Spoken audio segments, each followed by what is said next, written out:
پتہ ہے آخری وقت میں امیر شریعت نے بیٹوں کو کیا وصیت کی تھی؟ اپنے بیٹے ابو ذر بخاری کو بلایا، ادھر آئیے، خدا پاک کی قسم یہ کرسی آج بھی خالی، ممبر آج خالی، میرے جیسے فقیر لاکھ پیدا ہو جائیں اور لوگ آتے رہے، خطابت کی دنیا میں نام کماتا رہے، امیر شریعت عطا اللہ صاحب بخاری ایک ہی تھا بس۔ اور جیسا خطیب کسی ماں نے نہیں جنا، سکھ جس کی محفل میں بیٹھا کرتے، لوگ ایک تقریر سن کے کلمہ پڑھ لیا کرتے تھے۔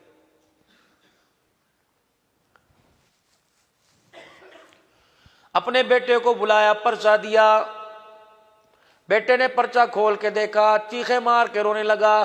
کیا پرچے پہ لکھا ہوا تھا؟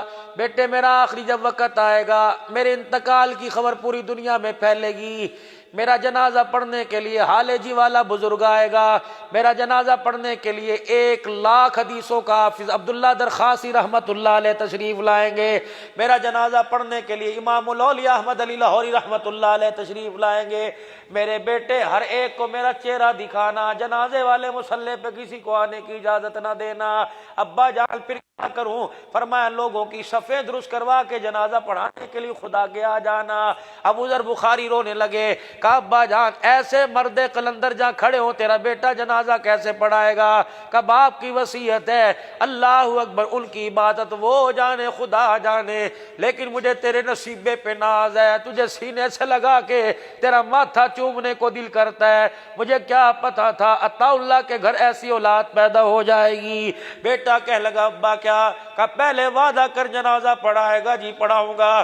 کہ تو نے تو نہیں بتلایا، مجھے تیرے یار خاص نے بتلایا، امیر شریعت جو تیرا بیٹا ہے رات کو سوتا نہیں، تہجد کی رکعت کے اندر ایک ایک رکعت میں 10 پاروں کی تلاوت کر جاتا ہے، تو پڑھانا جنازہ میرا۔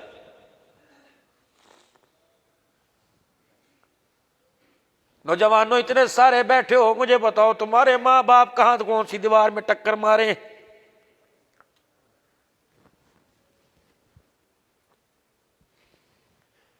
کیا جوانوں تمہارے ماں باپ کا دل نہیں کرتا کہ میرا بیٹا میرا جنازہ پڑھائے؟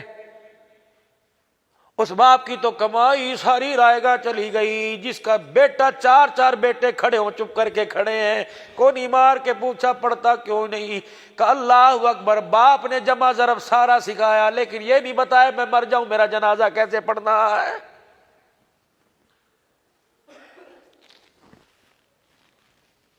بزرگوں میری باتیں بڑی کھری کھری ہیں، ذرا جا کے سننا تو صحیح۔ باپ مرا، صحیح صاحب کے پاس آ گئے، مفتی احسان الحق کے پاس آ گئے، آپ نے جو پڑھا ہے مجھے دے دو۔ تو کیوں نہیں پڑھتا؟ کہ ابو جان نے مجھے 1 2 3 سکھایا، باپ نے سورہ فاتحہ پڑھنی نہ سکھائی۔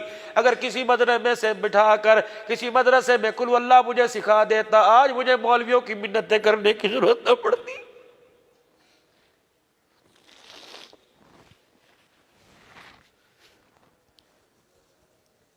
وہ باپ تو خسارے میں میرے عزیزوں مر گیا۔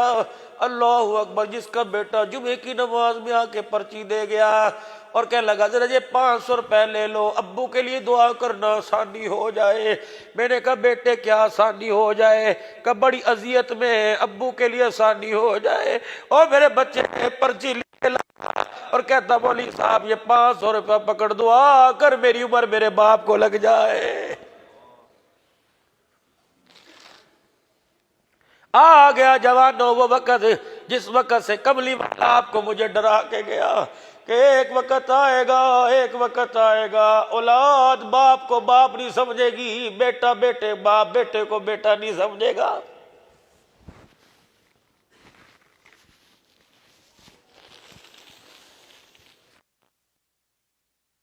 اپنی خیر منائے، اپنی خیر منائے۔ پتہ نہیں کیپوٹین کی گولی زبان کے نیچے رکھی ہوگی، پتہ نہیں سور کی چربی سے بنی یا کتے کی چربی سے بنی۔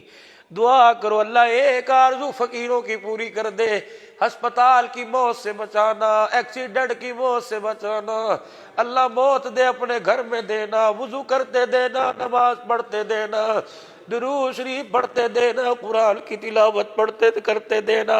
پتہ نہیں ہسپتال مرے میں مریں گے، پیشاب نکلا ہوگا، پیپر بھرا ہوا ہوگا، پتہ نہیں میرے عزیزو پب کرنے والی کرسچن ہوگی یا مسلمان ہوگا، پتہ نہیں بیٹوں کو باہر آ کے خبر دینے والی مسلمان ہوگی یا عیسائی ہوگی۔ او دعا کرو، پیری پہنا پاجی تمہارے پیری پہنا، دعا کرو دعا کرو اللہ بیٹوں کے ہاتھ سے غسل دلوائے۔ پتہ نہیں غسل دینے والا بھی کون آئے گا یا نہیں آئے گا۔